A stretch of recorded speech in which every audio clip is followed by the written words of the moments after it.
Érase una vez una joven que quería ser princesa, la princesa más bonita del lugar. Cada día le preguntaba a su espejito mágico: espejito, espejito, ¿quién es la más bella? Y cada día el espejito se lo mostraba. Contaba con la ayuda de sus hadas madrinas, Ana y Mía. Me voy a comer a casa de Marta.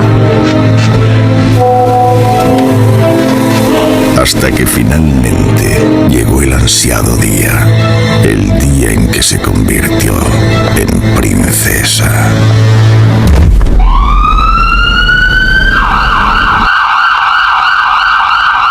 ¿Te imaginas ver la suma de todos tus miedos reflejadas en el espejo?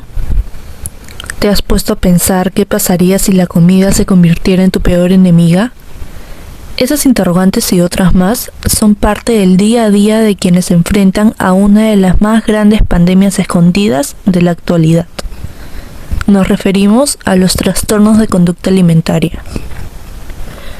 El 30 de noviembre es el Día Internacional de la Lucha contra los Trastornos Alimenticios, los cuales comprenden la tercera enfermedad crónica con más prevalencia entre la población juvenil, pues esta constituye entre 4.1 y 4.5% de la misma y cada vez es más frecuente, especialmente en jóvenes de 12 a 21 años.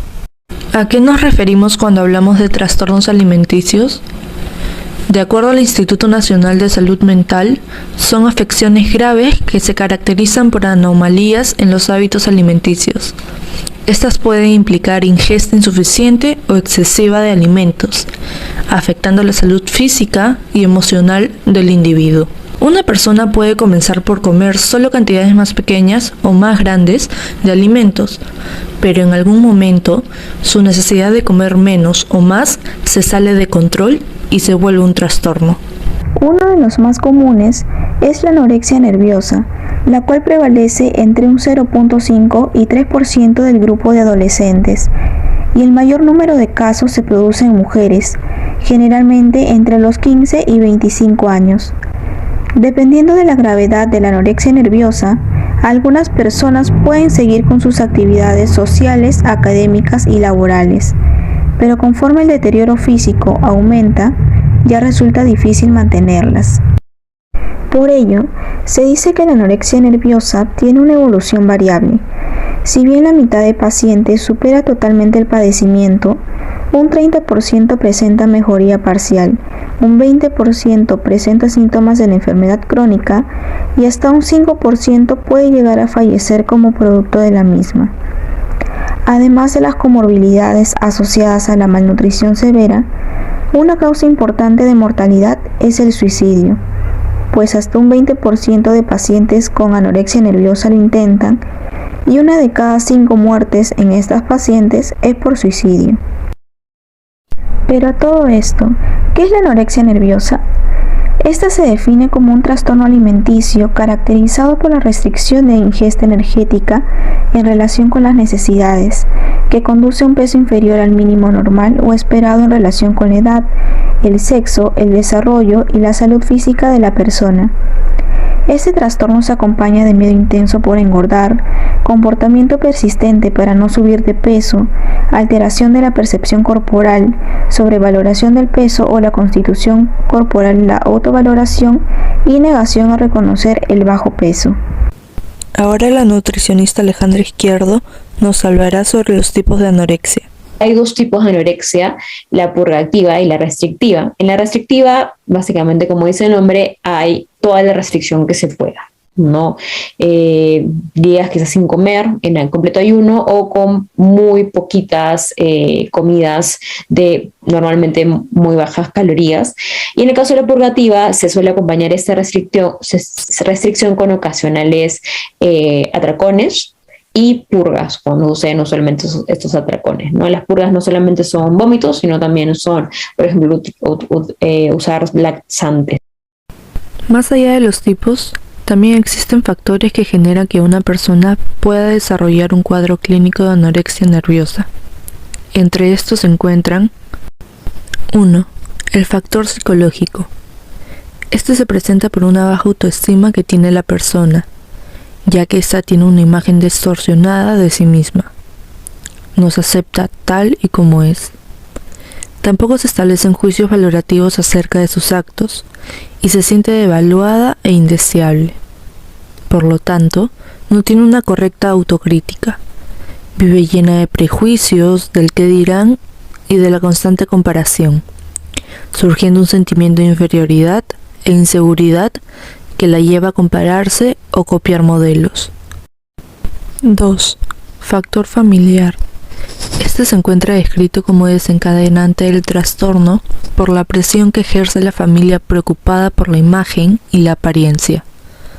Pueden existir también antecedentes patológicos debido a que las madres de las personas que sufren algún trastorno alimenticio han sufrido en su juventud algún cuadro de este tipo, como un peso excesivamente bajo, cierta hiperactividad, hábitos dietéticos y alguna valoración positiva de bajo peso.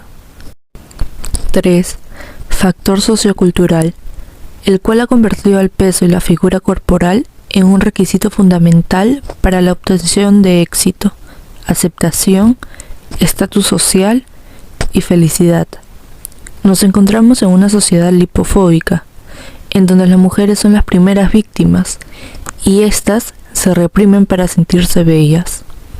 En distintas culturas se observa cómo los medios de comunicación son portavoces y creadores de estereotipos estéticos corporales, enviando mensajes que sobrevaloran la importancia del atractivo físico, sobre todo en el sexo femenino. Ahora podremos ver reflejados estos factores en un caso real. Ella es Jimena, quien padeció de anorexia cuando tenía 14 años. Hola, ¿qué tal? Soy Jimena Armachea y hoy día voy a hablarles acerca de mi experiencia con los trastornos de conducta alimentaria, específicamente la anorexia.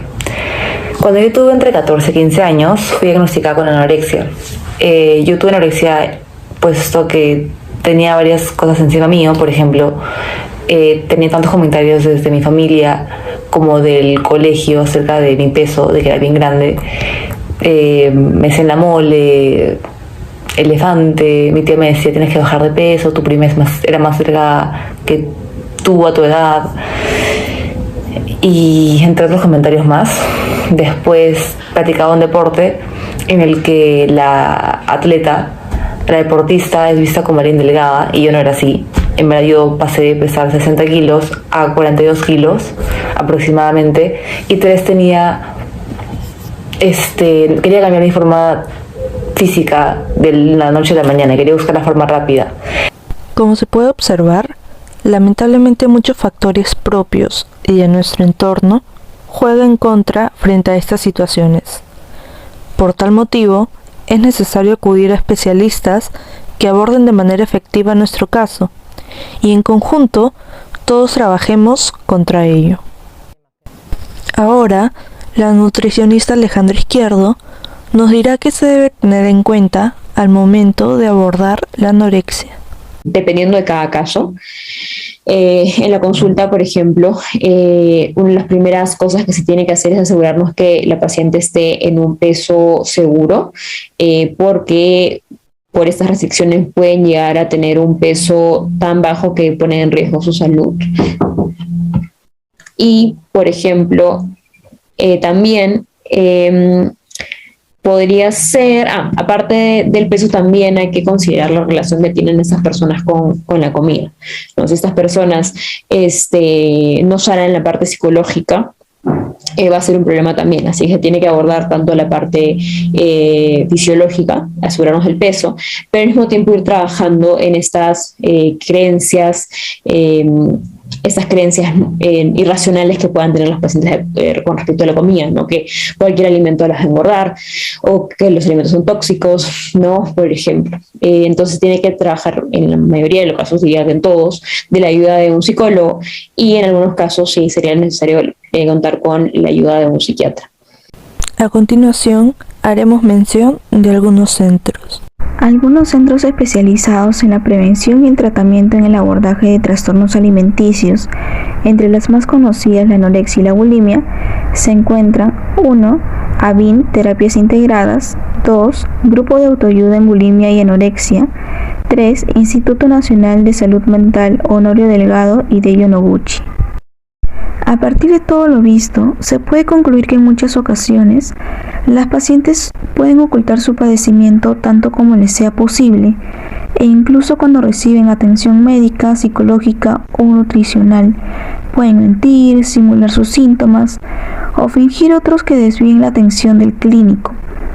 En ese sentido, hay que comprender que las pacientes tienen poca conciencia de su problema, temen ser descubiertas, perder nuevamente el control, tener que enfrentar su realidad de que se están haciendo daño a sí mismas sin lograr detenerse, aunque lo hayan intentado múltiples veces.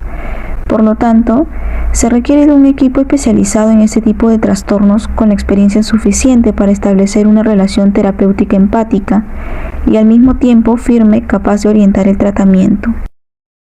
Estas son nuestras reflexiones. La actividad de la anorexia y otros trastornos alimenticios, sumada a la búsqueda tardía de atención debido a la renuncia por parte del paciente, los escasos servicios especializados e incluso el estigma social, ocasiona que las personas afectadas lleguen de manera tarde al tratamiento, lo que conlleva mayor deterioro tanto físico como mental y emocional, y así también un peor pronóstico y una alta tendencia a lo que vienen a ser las recaídas. Es por ello que resulta relevante la prevención y detección temprana de esta afectación, especialmente en poblaciones juveniles que, como vimos, son los más afectados. En este caso, se busca ello para poderle advertir sobre los riesgos y también fomentar los factores protectores, ¿no? A la vez que se abre la posibilidad de identificar a los individuos afectados por algún trastorno alimentario que aún así haya sido del todo diagnosticado, pero nos acerca un posible diagnóstico de acuerdo a los síntomas que presenta. Por lo tanto, una detección oportuna va a ofrecer la posibilidad de una canalización eficaz a los servicios de salud y se asocia también con un mejor diagnóstico y un mejor pronóstico con respecto al tratamiento. Mientras que una detección tardía se relaciona con la cronicidad del trastorno. En la detección precoz de la enfermedad, el papel tanto de los padres como educadores resulta fundamental, puesto que además de las pérdidas de peso suelen darse cambios de humor, momentos de aislamiento, disminución del rendimiento académico u otros cambios en la rutina de la persona. Pero más allá de la prevención y detección temprana, también es importante concientizar a las personas, pues en la sociedad en la que vivimos hay poca tolerancia a la diferencia, a la diversidad, y entre ellas especialmente a la diversidad corporal. Y los estereotipos de belleza que se forman dentro de un contexto histórico y sociocultural no solo se propagan a través de los medios de comunicación, sino que la presión a veces también llega desde el entorno más cercano. Por ejemplo, hay familias que adoptan de forma muy estricta creencias sociales acerca de la corporalidad y de la no diversidad, o familias que solo toleran un determinado índice de masa corporal o un determinado volumen o figura. Para finalizar, Jimena les deja un mensaje a todas las personas que padecen de anorexia o cualquier otro tipo de trastorno alimenticio. Me gustaría decirle a las personas que quieren bajar de peso por estos métodos que nunca van a llegar puede que lleguen a donde quieran estar, pero es temporal, o sea, no es el método que utilizaste para llegar a este punto. Vas a tener que mantenerlo por siempre y eso no es saludable. Hay otras alternativas mejores, siguen tomando más tiempo, pero son saludables y no hay en tu organismo. Y tú tienes solamente un organismo, una casa en esta vida que es tu cuerpo y tienes que cuidarla bien. No importa cuánto bajes, no vas a sentirte satisfecha, sinceramente. Te lo digo por mi experiencia y espero que eso te pueda ayudar a cambiar de mentalidad y darte cuenta que hay más cosas que solamente lo físico y la comida. Y recuerda, no arriesgues la salud mental de una persona diciendo comentarios sobre algún estándar de belleza. Los estereotipos son un tipo de violencia, porque mensajes como "hay cuerpos que valen más que otros" invisibilizan la diversidad corporal. Y a veces, una pequeña crítica puede generar un gran impacto y desencadenar en un trastorno. Gracias.